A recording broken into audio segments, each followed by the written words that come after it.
Hello guys, welcome back to my YouTube channel. Previous lecture में આપણે જોઈ ગયા ટીસીએ સાયકલ વિશે।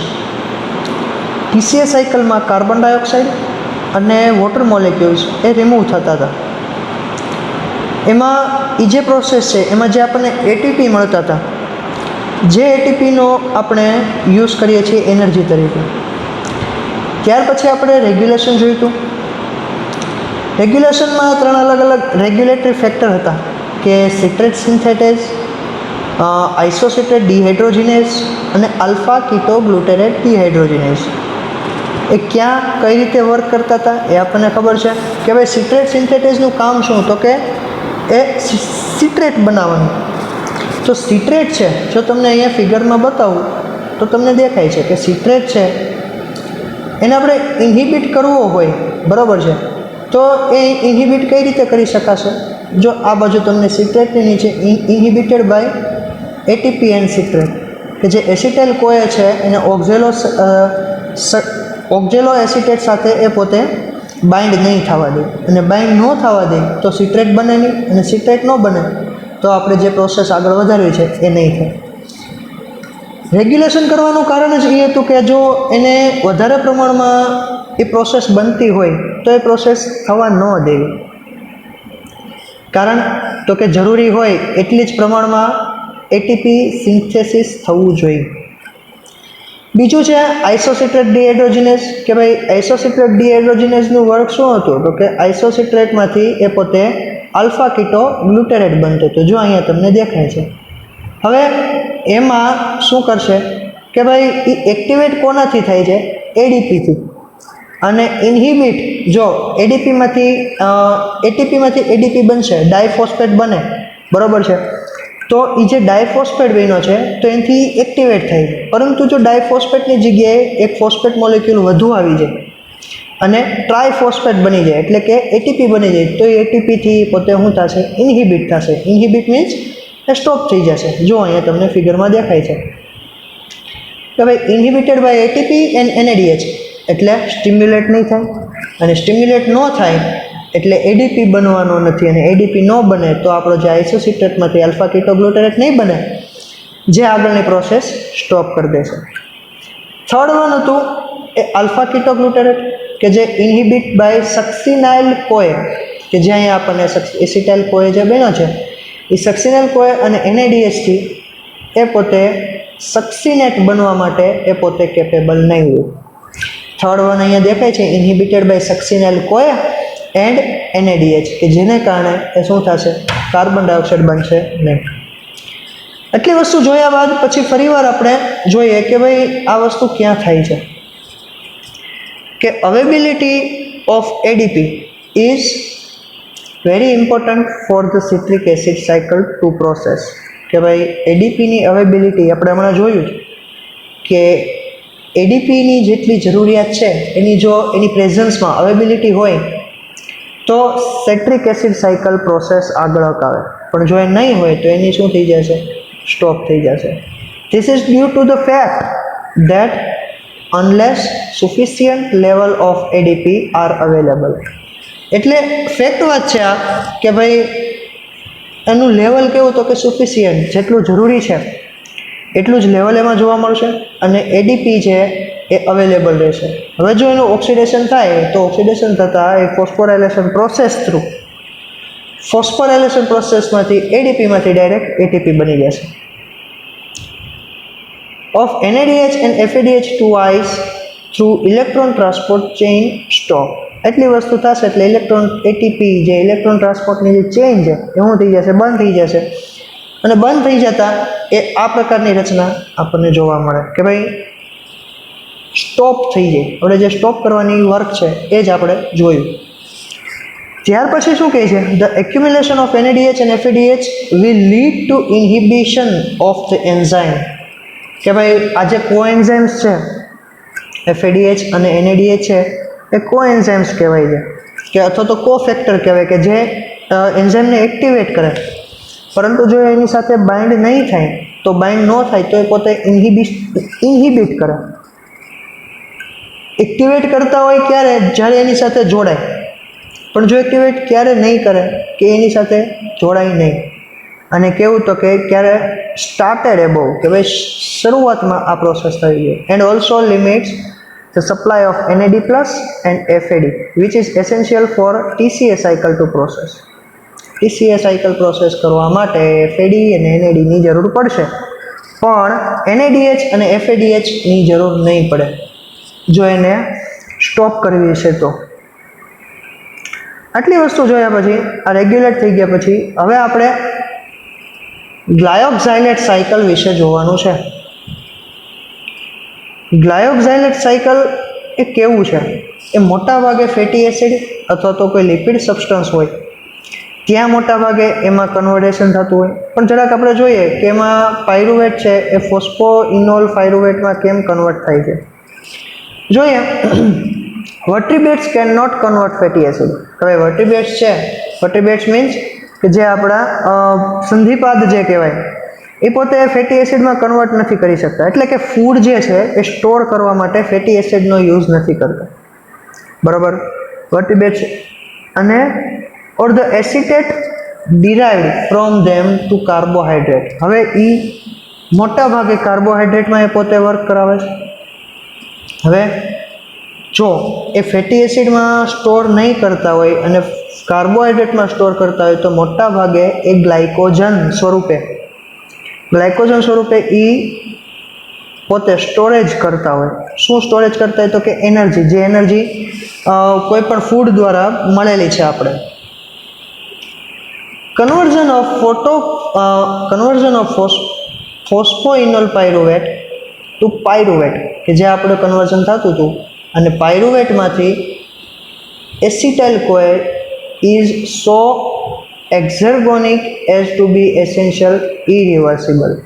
કેવું છે કે ભાઈ આપણે ગ્લાયકોલાઇસિસમાં જોયું હતું કે ફોસ્ફોઇનોલ પાયરુવેટમાંથી પાયરુવેટ બને અને પાયરુવેટમાંથી એસિટાઇલ કોએ બને છે, પણ એ જે પ્રોસેસ છે પાછી કેવી ઇરિવર્સિબલ છે.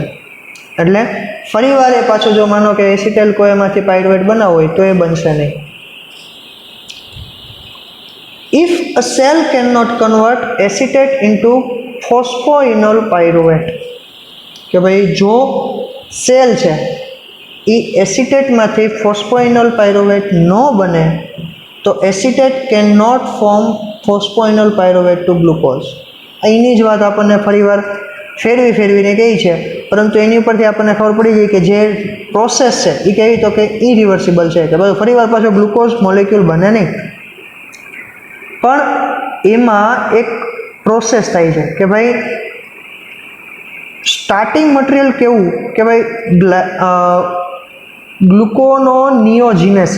ગ્લુકોનિયોજિનેસિસ પાથવે જે છે, બરાબર, એ પાથવે વિચ લીડ છે નહીં કરશે from phosphoenol pyruvate to glucose.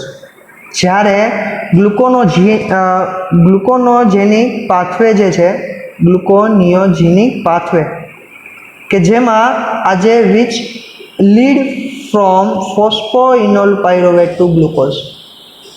આ પ્રોસેસ થ્રુ આપણે જે ઇરિવર્સિબલ પ્રોસેસ હતી એને પાછી ફરીવાર, એટલે આનો વર્ક શું છે કે કોઈ પણ જ્યારે એનર્જીની જરૂર હશે, માનો કે જ્યારે એને સ્ટાર્વેશન કન્ડિશન આવે, સ્ટાર્વેશન કન્ડિશન એટલે કેવી તો કે ફૂડ એને ન મળે, તો જ્યારે એને ફૂડ ન મળે તો ત્યારે એ પોતે જે એને સ્ટોર કરેલું ફૂડ છે એ સ્ટોર કરેલા ફૂડમાંથી એ પોતે એનર્જી જનરેટ કરે.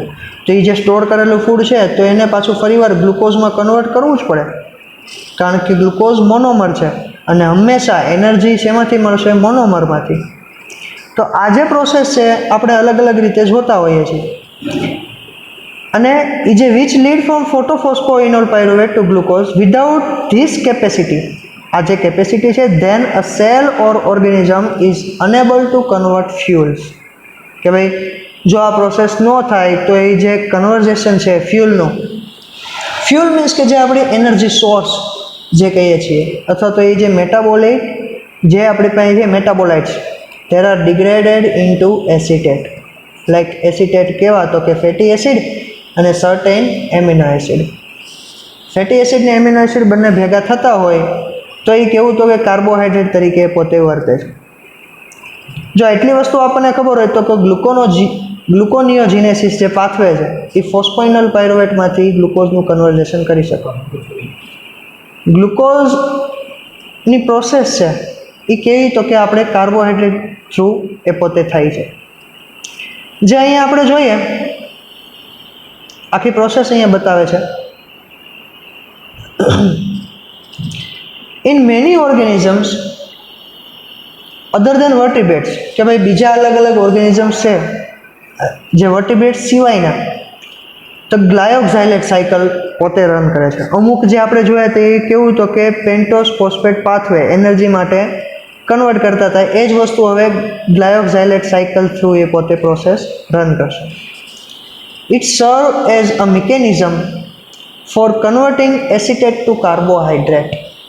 શું છે કે જો ઓલો આપણે પહેલાં મળ્યો તો એસિટેટ ક્યાં મળ્યો તો કે ગ્લુકોનિયોજિનેસિસ થ્રુ જે આપણને એસિટેટ અથવા ફેટી એસિડ અથવા તો એમિનો એસિડ આપણને મળ્યો હતો, તો એ જે છે એમાંથી કન્વર્ટ કરીને કાર્બોહાઈડ્રેટ બનાવી નાખે, અને કાર્બોહાઈડ્રેટ મીન્સ ગ્લુકોઝ બની ગયા પછી ડાયરેક્ટ પાછી એની ગ્લાયકોલાઇસિસ પ્રોસેસથી એનર્જી આપણે જે જોઈએ છે એ મળી જવાની છે.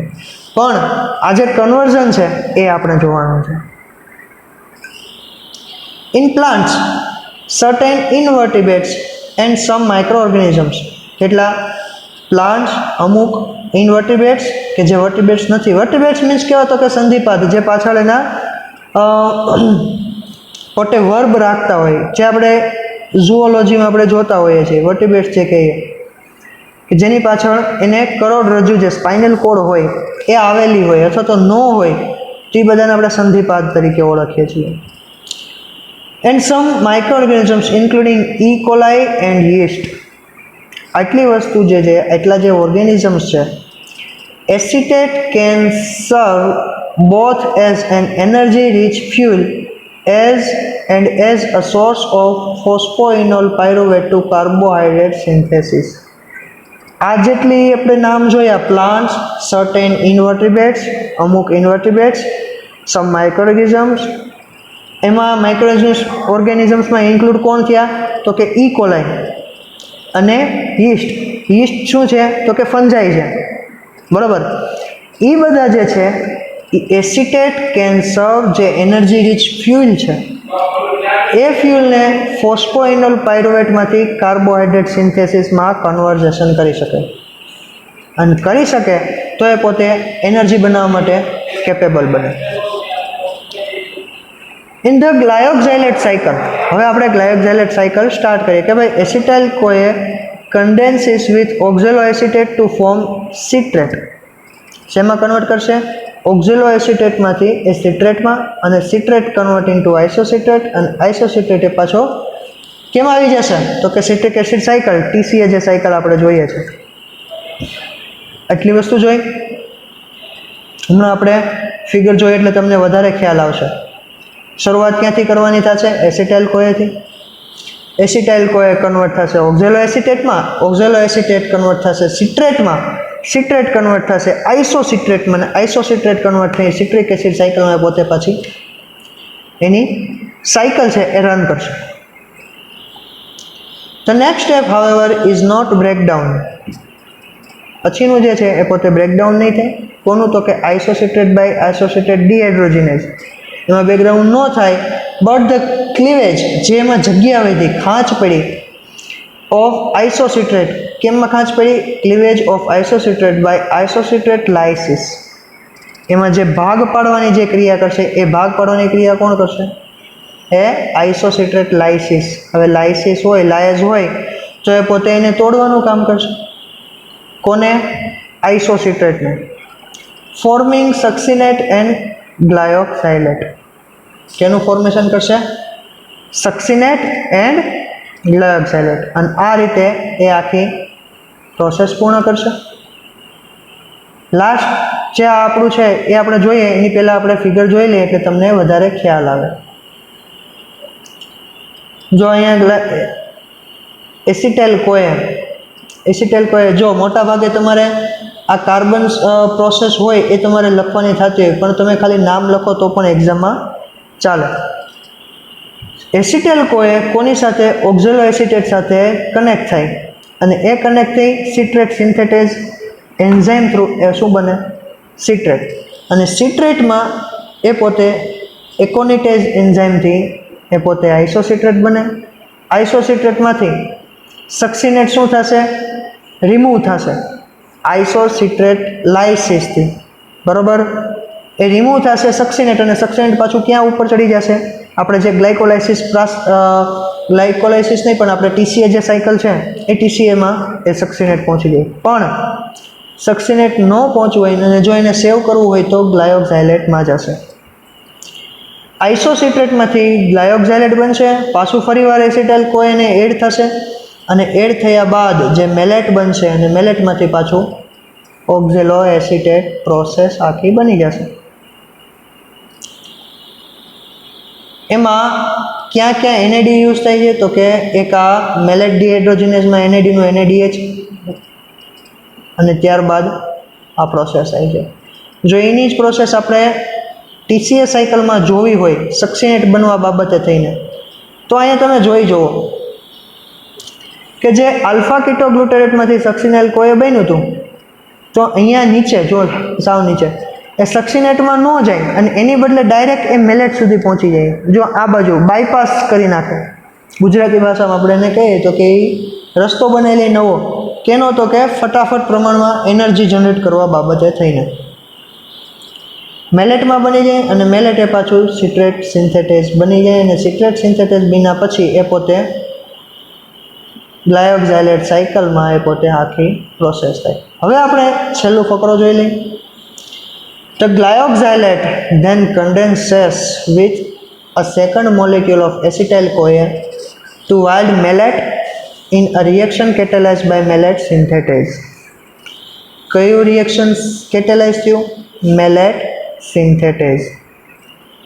એટલી વસ્તુ ખબર પડી મિત્રો. ફરીવાર આપણે જોઈ લઈએ કે એસિટાઇલ કોએમાંથી શું બને છે સિટ્રેટ, સિટ્રેટમાંથી આઇસોસિટ્રેટ, આઇસોસિટ્રેટમાંથી ગ્લાયોક્ઝાઇલેટ, ગ્લાયોક્ઝાઇલેટમાંથી ડાયરેક્ટ મેલેટ, મેલેટમાંથી ઓક્ઝેલો એસિટેટ, અને ઓક્ઝેલો એસિટેટમાંથી ફરીવાર આપણું પાછી આ પ્રોસેસ શરૂ થશે. તો ફ્રેન્ડ્સ આ આપણે જોયું. નેક્સ્ટ આપણે catabolism of protein and amino acid A next લેક્ચરમાં જોઈએ.